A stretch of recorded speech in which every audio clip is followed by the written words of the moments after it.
Lily arrived first, before Carol, before Sarah, before Norma, which I would not have thought possible, given that Norma has the territorial instincts of someone who considers my kitchen a secondary residence. It was 9:53 in the morning, and I heard the back door, and I came around the corner, and Lily was already on the floor with Bo, backpack still on, coat still on, in the full committed crouch of a 9-year-old who has assessed the room and identified the most important thing in it. She said, without looking up, "Good morning, Dr. Carver." I told her good morning. She said, "He remembers me." I told her Bo had a good memory for people he liked. She said, "How can you tell?" I told her his tail. She looked at his tail, which was moving with the steady, unhurried rhythm of genuine contentment, rather than the performative enthusiasm of a dog greeting a stranger. She said, "You're right. This is his real tail, not his polite tail." I asked her how she knew the difference. She said, "The polite tail goes fast and then stops. The real tail just keeps going." She scratched behind his ear with the practiced confidence of a child who has learned dogs well. Grandpa had a dog when he was growing up, a beagle. He told me about it. He said his tail was the same way. She said it easily, the way she always spoke about Richard. Present tense feelings about a past tense person. No seam between the two. I put the coffee on. She said, "Dr. Carver, how old is Bo?" I told her, 8 years old. She was quiet for a moment. She said, "That's old for a dog, right?" I told her it depended on the dog, that large dogs age differently than small ones, that Bo was a yellow Labrador, and that 8 was solidly into his senior years, but that he was healthy and well-tended, and there was no reason to think the situation was immediately concerning. She looked at him. She said, "But he's going to die at some point." It was not a question. I told her yes, at some point. She nodded slowly, with the specific gravity of a 9-year-old sitting with something real. She said, "I think about that sometimes, about Bo dying, and I don't even know him very well yet. But I think about it." I asked her why she thought about it. She considered this with the seriousness it deserved. She said, "Because I know what it feels like now, to have someone and then not have them. And I can see that Bo is someone, so I know what's coming." She looked at me. "Is that weird?" I told her it was not weird at all. I told her it was one of the most honest things anyone had said in my kitchen in a very long time. She seemed satisfied with this. She unclipped her backpack and took it off and set it by the door in what I was beginning to understand was her ritual. The backpack comes off when she has decided she is staying, which she decides within approximately 30 seconds of arriving. She said, "I told you I had regular questions." I told her I remembered. She said, "I have 4, she said. "Not all at once. I'll ask them when they feel right." She went back to Bo. I stood at the counter and thought, this child is going to take me apart today. The first regular question, which was not regular at all. Norma arrived at 10:04, which was 4 minutes late by her own standards, because she had stopped to get what she described as a specific kind of pastry from a bakery 3 miles away that she had read about and wanted to try. She set the box on the table. She said, "Romanian pastry. Don't ask me what's in it."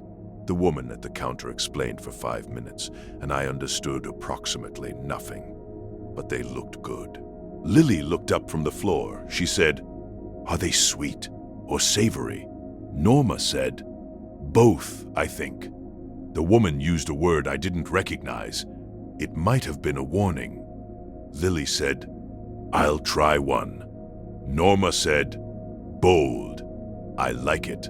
She sat down and looked at me, and then at Lily, and then back at me with an expression that said, clearly, this child is going to do something significant today, and I want a front row seat. Carol and Sarah arrived together at 10:15. Carol with more cookies, the recipe now fully corrected, the vanilla measured with confidence. Sarah carrying the particular energy of a woman who has been having a different week than the weeks before. Something slightly lighter in how she moved through the door. She said, she left the house this morning already knowing what she wanted to ask. I told her I knew. Sarah said, she wrote them down. I looked at Lily. Lily, without looking up from Bo, said, I wanted to make sure I didn't forget them in the middle. Norma said, a prepared woman. Excellent. We settled. Coffee. Pastries that turned out to be filled with something warm and slightly sweet that none of us could identify but all of us wanted more of. Cookies in the center of the table. The particular comfort of a Tuesday that has found its rhythm. And then Lily, still on the floor with Bo, said, Dr. Carver, first question. I told her I was ready. She said, are you lonely? The room went still in the specific way rooms go still when a child has walked directly into the center of something that the adults have been carefully navigating around the edges of. Carol looked at her coffee. Sarah looked at Lily. Norma looked at me.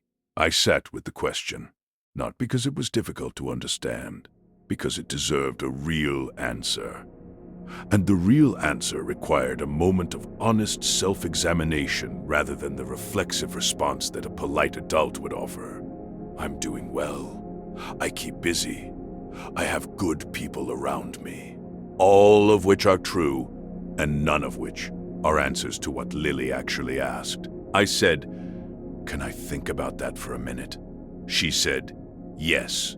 I put it first because I thought it might take a minute. I thought about it. I thought about the Tuesday mornings, the table that had grown from 1 cup to 4 people and a dog, and a box of unidentified Romanian pastry. I thought about Norma's twice-weekly appearances and Carol's cookies and Sarah's careful improving presence, and Lily herself, whose questions had restructured my understanding of several things I had believed I had already understood. I thought about the evenings, because the Tuesdays, I had to be honest, were not the whole picture. The Tuesdays were what I showed when I was showing the better version of the life. The evenings were something different.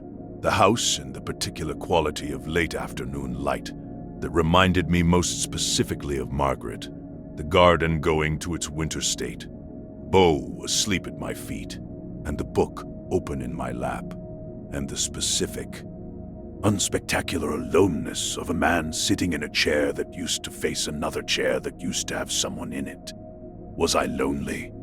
I said, yes. Sometimes, she said. Is it the same lonely as before people started coming on Tuesdays? I told her no, that it was a different kind. She said, smaller? I said, different in its shape. Not always smaller, but different, she said. Grandma says loneliness is the shape of the person who's missing, like if they were a specific shape, and now there's a hole that shape. I told her that was an extraordinarily precise description. She said it to me once when she was having a bad day. I wrote it down because it seemed important. She went back to Bo. I sat with the shape of Margaret's absence and thought about whether that was the right way to understand loneliness, not as a general condition, but as a specific negative space, the exact outline of the person who occupied it. The whole that is not a generic whole, but a shaped one, a her-shaped one, a 41 years of her one. Yes, that was right. That was exactly right. What loneliness actually is and what it isn't. I want to talk about loneliness directly because I think it is one of the most misunderstood experiences that grief produces, and one of the least honestly discussed. Loneliness after loss is not the same as loneliness before it. Before loss, the ordinary loneliness of an ordinary life, the disconnection you feel when you are in a crowd and not truly known, the low-grade ache of a life that has not yet found its people. That loneliness is about absence in the general sense. The right person, the right connection, the right belonging hasn't arrived yet. The loneliness after loss is more specific. It is, as Carol told Lily, the shape of the person who is missing. It is not a longing for connection in the abstract. It is a longing for one particular connection that cannot be restored, for the specific texture of one specific person, for the way Margaret said my name when she was telling me something she found interesting, for the sound of her in the kitchen before I was fully awake, for the quality of the silence we had together, which was different from any other silence I have been in before or since, because it was the silence of two people who had been together long enough that the silence contained everything they didn't need to say.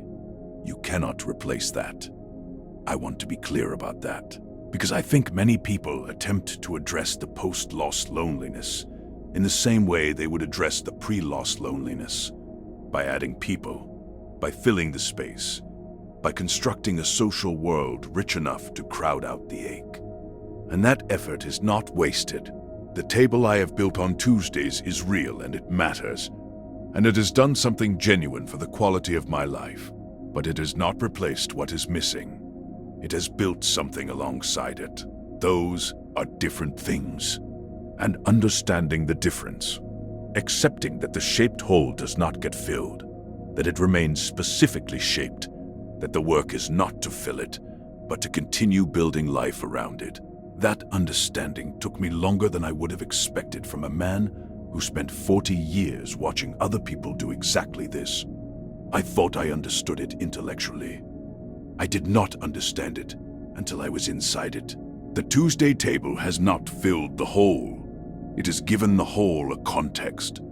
It has surrounded the absence with presence, not the right presence, not her presence, but real presence. The warmth of people who come on Tuesday and say the real things, and eat the cookies, and ask the questions they are afraid to ask. And in that context, the loneliness is still the shape of Margaret, but it is a shape that exists inside a room that has people in it. That is the difference. That is the best available description of where I am 3 years out. The second regular question, and the patient it made me think of. About an hour into the morning, Lily looked up from the floor. She said, "Second question." The table adjusted.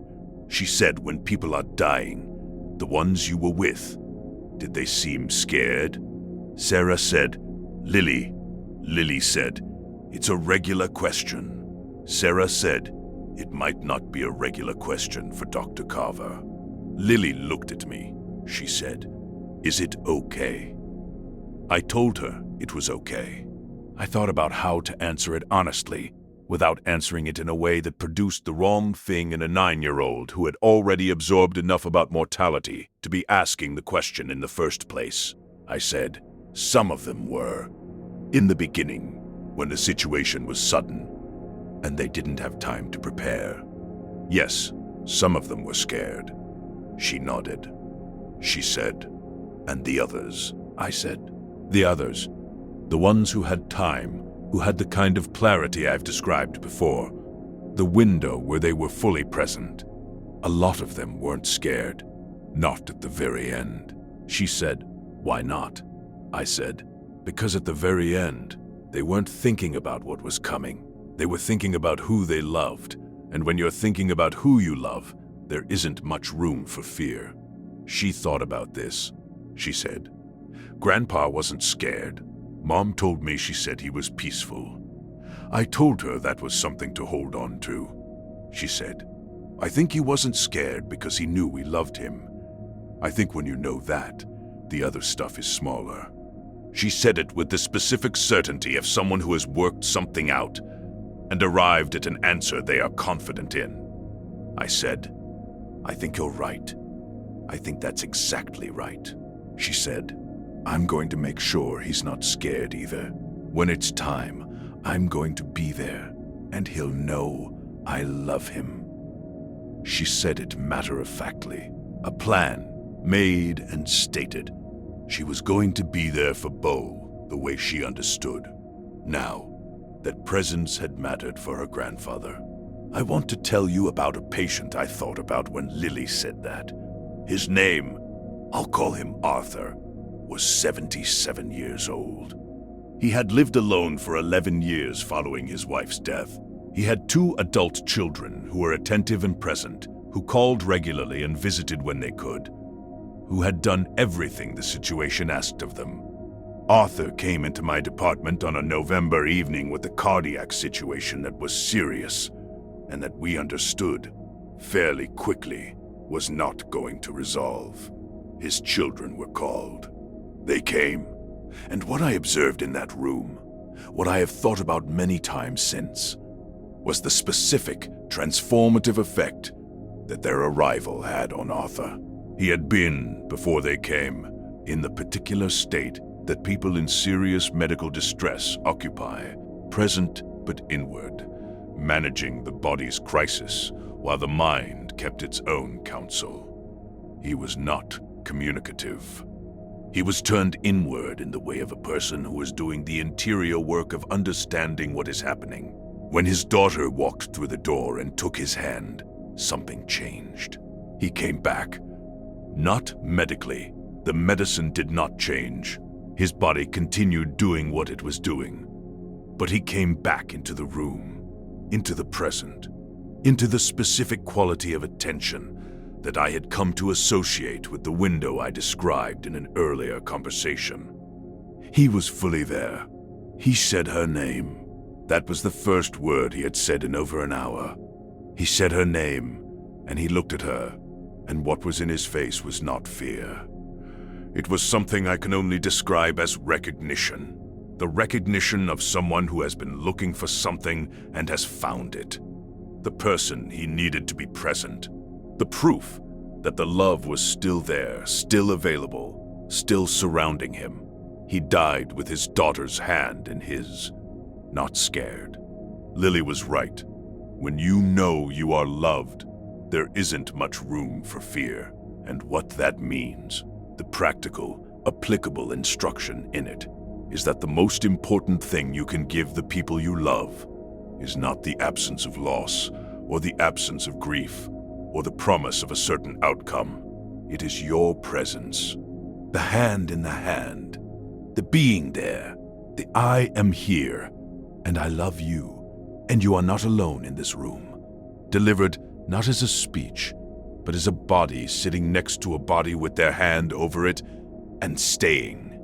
That is what Arthur's daughter gave him. That is what you can give today, not at the end.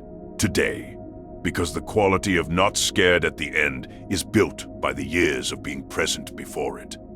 The daughter who was there to take his hand had been building toward that moment for decades, through the visits and the calls and the holiday dinners and the ordinary Tuesdays. The hand in the hand, at the end, was the culmination of all the hands she had extended before it. Start extending yours now. Norma's contribution, and why it mattered. I want to tell you about a moment that happened between Lily's second question and her third, because I think it belongs in this record. We had been at the table for about 90 minutes. The pastries were finished. The cookies were mostly finished. Norma had made a second pot of coffee with the particular efficiency of someone who considers coffee management a primary responsibility. The conversation had found one of its natural resting places, that specific quality of quiet that settles over a table of people who have been talking honestly and are taking a moment to let the talking settle before the next thing begins. Lily was on the floor with Bo, and then, she said, not in the context of her numbered questions, but just as an observation. "Norma, how come you're not sad?" Everyone looked at Norma. Norma said, "What makes you think I'm not sad?" Lily said, You laugh a lot. Sad people don't usually laugh a lot. I'm a very sad person who has decided to be loud about the other parts. Lily considered this. She said, "Did Dennis make you laugh?" Norma said, "Dennis was one of the funniest men I have ever known. Completely accidentally. He had no idea he was funny. That made it funnier." Lily said, "Tell me something funny he did." Norma said, "Once he tried to fix the kitchen faucet. He watched 4 videos online, and he was completely confident. He had a plan. He had parts." She paused. "He turned the water off for the wrong thing. We had no water in the house for 6 hours. He wouldn't call a plumber because he said he was close. He was not close. The plumber came the next morning and fixed it in 11 minutes. Lily laughed, not the polite kind, the real kind, sudden and bright, the laugh of a child receiving something genuinely funny without any warning. Norma watched Lily laugh with an expression I had not often seen on her face, not the performance of warmth, but the quiet, real version. The specific satisfaction of someone who set out to produce a specific thing in another person and has succeeded. Then she said, "You remind me of Dennis, actually. The way you ask questions. He asked questions like that too. Like the answer mattered and he was going to do something with it." Lily said, "What happened to his questions?" "When he died." Norma said, "Some of them I'm still answering. He asked me once, the year before he died, what I thought happened after. I told him I had no idea, but I intended to find out eventually. He said that was a very Norma answer. He was right." She looked at her coffee. "I'm still working on the answer. I'll let him know when I've got it." Lily said, "You talk to him too." Norma said, "Every day." Lily said, "Does it help?" Norma said, "Yes." Lily nodded. She said, "Good." She went back to Bo. "I want to stay with this moment because I think it contains something about Norma that this channel has not fully named yet. She is loud, and she is blunt, and she brings unidentified Romanian pastry, and she has strong opinions about coffee filters and fake succulents and the plant situation generally. She says the wrong thing at the wrong time with considerable regularity, and she is the first to acknowledge this. But she also does something that I have observed in very few people across a very long life. She makes room. Not the careful, managed room of someone who has thought about the correct response and is executing it. The instinctive, natural room of someone who has been through enough that she knows the difference between what helps and what performs helping, and who has the specific courage to do the former, even when it looks less like help and more like a woman with pastry and opinions arriving at your door uninvited. She made room for Lily. She answered the question about Dennis with the full honesty of someone speaking to an equal rather than a child. She did not soften it or simplify it or manage it for a 9-year-old audience. She told Lily the truth about grief and humor and questions and talking to the dead, and she told it in language a 9-year-old could hold. Lily is 9 years old, and she now knows that sad people laugh more than you think, that funny men can be accidentally funny. That questions survive the people who asked them. That you can be working on an answer for years, and that is not failure. That is the actual process. Norma gave her all of that. In 3 minutes between the second pot of coffee and the third question. That is what a coadjuvant does when they are doing it right. The third regular question, and what it opened. After the Norma conversation, Lily came to the table and sat down properly, in a chair, at the table, the way she had at various points across the previous weeks when the conversation moved into territory that she understood required her full, upright attention. She said, "Third question." She said, "Do you think my grandpa knew that I loved him?" The table went still. Sarah looked at her daughter. Carol looked at her hands. Lily said, "I told him." Not enough, I think. We did things together, the cookies and the vanilla and other things. But I didn't say the words that much. I was 9. I didn't know you were supposed to say the words. I thought doing things together was the same. She paused. She said, "Was it the same?" And this question, which was in fact Walter's question, and Frank's question, and my own question, about the mornings asked by a 9-year-old about her grandfather, with the specific, unguarded vulnerability of a child who doesn't yet know how to protect herself from the full weight of what she is asking. This question required everything I had. I said, "Lily, can I tell you something I know with complete certainty?" She said yes. I said, "Your grandfather knew."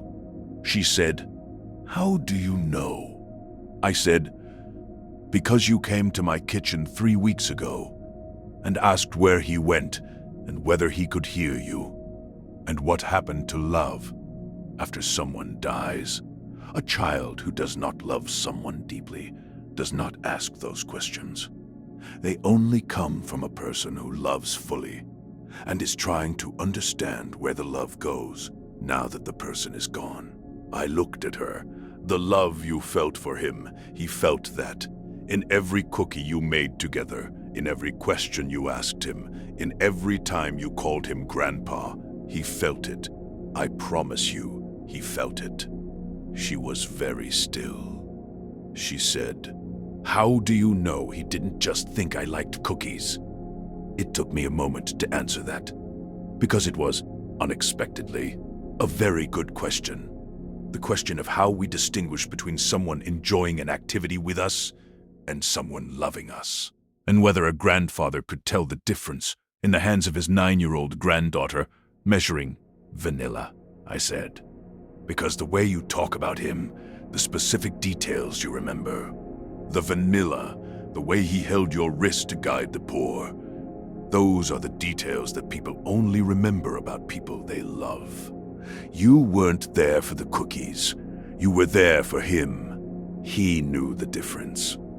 She thought about this for a long time. Then she said, "Okay." She said it the way Carol had said okay when she learned Richard had called his son himself. The specific gravity of a person receiving something they needed to receive and finding that it was sufficient.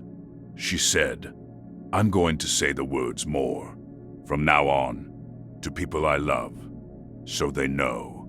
She said it as a decision, made, final. She was 9 years old and she had just resolved to say the words more, and she would. I had no doubt of that. Children who write their questions down and ask them in order and think about the answers with the careful attention Lily brought to everything do not make resolutions they fail to keep, I said. That is one of the best decisions anyone has ever made at this table. She said, "Was it one of your decisions too?" I told her it had taken me considerably longer to arrive at it than it had taken her. She said, "That's okay. You got there." She picked up a cookie. She said, "These are perfect, Grandma." Carol said, "Are they?" Lily said, "Richard, perfect. Exactly right. What children teach us about saying the words." I want to stay with what Lily said, because I think it is important enough to examine carefully. She said, "I didn't say the words that much. I thought doing things together was the same." I thought doing things together was the same. This is, I want to tell you, one of the most common operating assumptions in long-term relationships of any kind. The assumption that shared activity, the presence, the showing up, the doing of things in proximity to each other, communicates the love sufficiently, and that the explicit statement of it is therefore redundant. That the other person knows, because you are here, because you keep coming back, because you put the vanilla in the bowl with them every time they visit, that the love is understood without the words. I operated on that assumption for 30 years of marriage. Richard had 4 sentences in a card in his desk. Walter held "I'm proud of you" in his chest. For 3 decades. And Lily, 9 years old, was already inside the same logic. I'm here. We make things together. This is love. The words are unnecessary. She was 9. She had arrived at the same conclusion that most adults spend their entire lives operating from. Which means the assumption is not a failure of character or attention. It is the natural human conclusion that proximity and action communicate feeling adequately. It does not. Not because the person who loves you doesn't register your presence. They register it. The cookies are the cookies, and the vanilla is the vanilla. And Richard knew Lily was there, and loved being with her, and felt the love in the holding of her wrist over the bottle. But the words do something additional that the actions cannot do. The words remove ambiguity. The actions can be interpreted. They can be attributed to habit or obligation, or affection that falls short of love.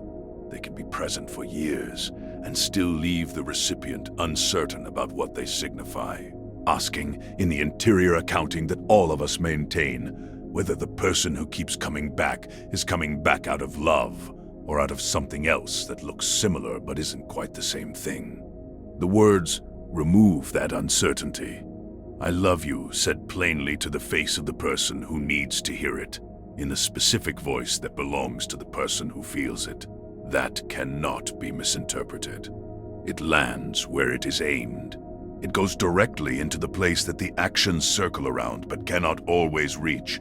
Lily understood this at 9. She is going to say the words more. I want to ask you whether you are. Not to your children necessarily, though to them too. To the people who do things alongside you, and who might, in the interior accounting they are conducting about your relationship, be uncertain about what the doing things alongside them means. Who might be taking the same reasonable but incomplete inference that Lily made, that the actions are the statement and the words are redundant. The words are not redundant. Say them. Today, without waiting for the cookie moment, or the appropriate occasion, or the relationship milestone that creates the context that makes the saying of them feel natural. The context is Tuesday. The context is always Tuesday, the 4th regular question, and what it meant. We were reaching the end of the morning when Lily said, "Last question." She had been quiet for a stretch, which I had learned to read as a Lily thinking period, rather than Lily disengaging. She thought with her whole body still, and her eyes focused on the middle distance, and her hand moving slowly on Beau's back. She said, "Are you going to be okay for the rest of your life?" Sarah said, "Lily." Lily said, "It's not a rude question. I genuinely want to know." She looked at me. She said, "Because I worry about you. Between Tuesdays. I think about you in this house by yourself, and I wonder if you're okay." The table was very still. Norma was looking at the table. Carol was looking at Lily. I sat with the question, 9 years old, and she had been thinking about me between Tuesdays. She had been carrying the concern for a man she had met 3 weeks ago, in the specific, unself-conscious way of a child whose attention once given is given fully, and who does not manage the size of her concern to fit the appropriate relational category. I was the sad doctor who helps people. She had heard that before. She walked through my door, and she had come in, and she had sat on my floor, and she had given 2 treats to my dog, and she had asked where people go, and she had written 4 questions in a notebook, and she had worried about me between Tuesdays. I said, "Yes." She said, "Are you sure?" I said, I'm not sure about everything, but I'm sure about that. She said, "How do you know?" I said, "Because 3 years ago, I was not okay.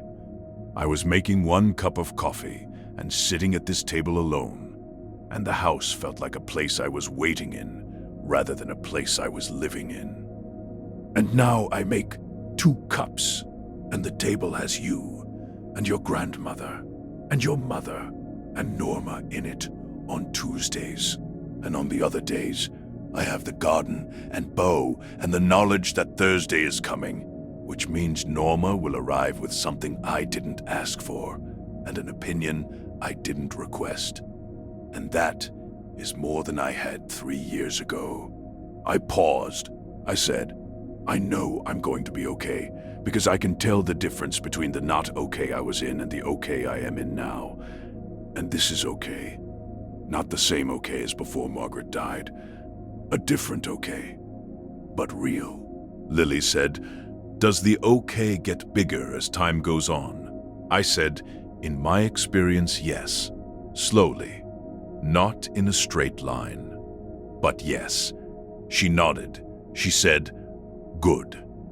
Then she said, "I'm going to keep coming on Tuesdays to check."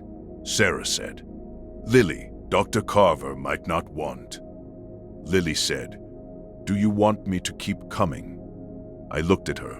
I said, "Yes." She said, "Okay then." She got up and she went to the windowsill and she looked at the fake succulent and the cactus the way she always did on her way out, checking on them, confirming they were still there. She said, "Grandma's cactus looks the same." Carol said, "Cacti don't change much." Lily said, "That's good. Some things should stay the same." She picked up her backpack. She said, "Dr. Carver, I have one more thing. It's not a question. It's just something I want to say." I told her to go ahead. She said, "I love you, not in a weird way. In a, you're important to my family way. And I wanted you to know, because I decided to say the words more, and this is the first time I'm doing it on purpose. So I wanted to start with someone I was sure about."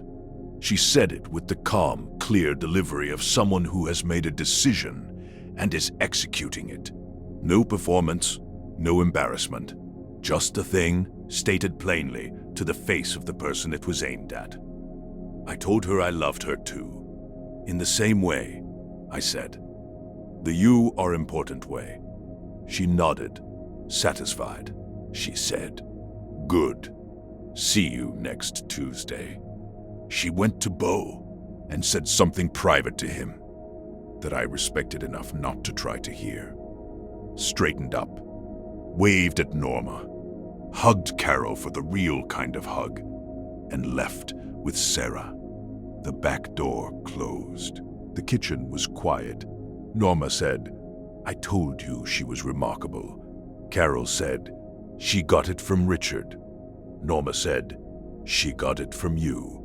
It was the same exchange they had had the week before, and I suspected it would happen again next Tuesday, and I did not think either of them would ever entirely resolve whose accounting was correct, and I thought that was exactly right. What I have been thinking about all week. I want to tell you what Lily's 4 questions revealed to me, because I think the revelation is useful, and because this channel has always been about saying the useful thing rather than the comfortable thing. The 4 questions were: are you lonely? Are people scared when they die? Did my grandfather know I loved him? Are you going to be okay? They were not, as she promised, scary questions. They were the most important questions available. Every conversation I have had on this channel over 11 weeks has been circling these 4 questions: the presence problem, and the relationship inventory, and the man with $4 billion, and Margaret's letter, and Dennis's card, and the mornings, and the moving on versus moving forward. All of it was circling these 4 questions. Are you lonely? Are you fully living? Or are you performing living from the inside of an absence that has become so familiar you have stopped noticing it is an absence? Are they scared? Is the end as terrible as you fear? Or is there something in the love that changes the quality of what the end contains? Do they know you love them? Have you said the words, not just performed the actions, in the clear, unambiguous language that removes the uncertainty from the interior accounting that the people you love are conducting? Are you going to be okay? Not eventually, not theoretically. In the actual life you are living, in the actual days you have, is the okay getting bigger, or is it staying the same, or is it shrinking? And have you told anyone that it is? 9 years old. 4 questions. The whole syllabus. I have been in medicine for 40 years. I have attended conferences and read journals and trained residents and administered departments.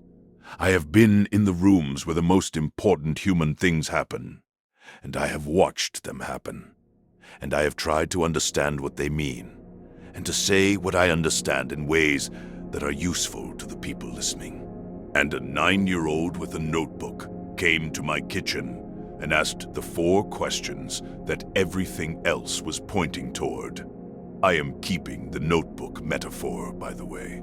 Lily wrote her questions down. Richard wrote.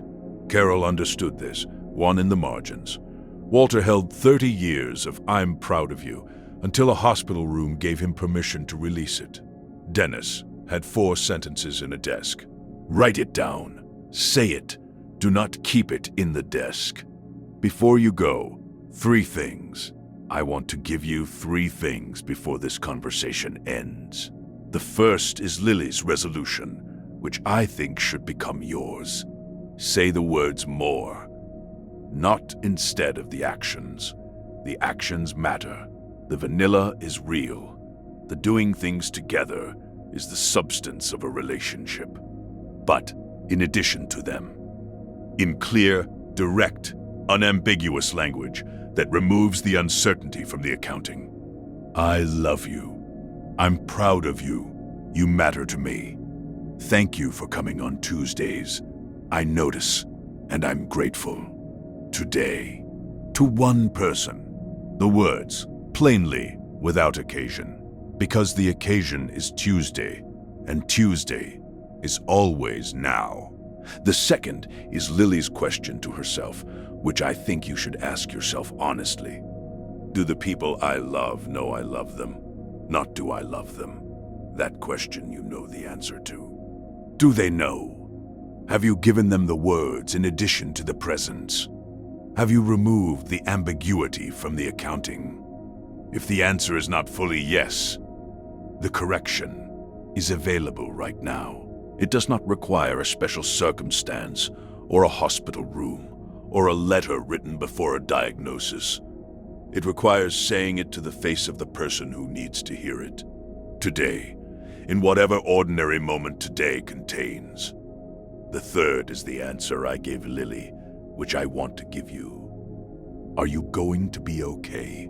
Yes, not because the loss resolves or the shaped hole closes, or the grief concludes in the way that a chapter concludes when you turn the page, but because the okay is a thing that gets built. Over ordinary days, over tables that grow from 1 cup to 4 people, over questions asked and answered honestly, over the slow accumulation of evidence that the life is still worth inhabiting fully. It gets built. You are building it. Keep building. In the comments, I want to know your version of Lily's 4 questions. Which one is the one you've been not asking? The loneliness one, the scared one, the do they know one, the are you okay one. Tell me which one you've been carrying. And next week, Lily said she'll be back. She said she had more questions. I asked if they were regular ones. She thought about it for a moment. She said, some of them. My name is Dr. Edward Carver.